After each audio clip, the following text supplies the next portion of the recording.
В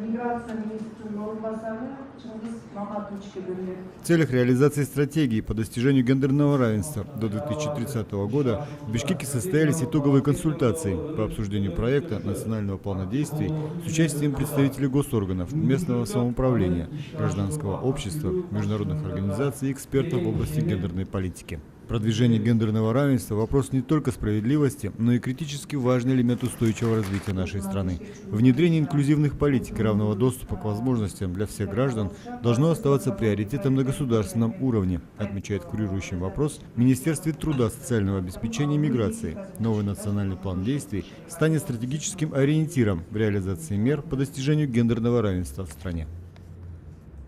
Данный очередной план отличается тем, что сквозными вопросами там идут вопросы адаптации к изменению климата и инклюзии. То есть также сквозными вопросами во все меры, там есть 5 приоритетных направлений, включены эти вопросы тоже. Проект плана действий по достижению гендерного равенства состоит из 5 основных приоритетов. Это первое – это расширение экономических возможностей женщин.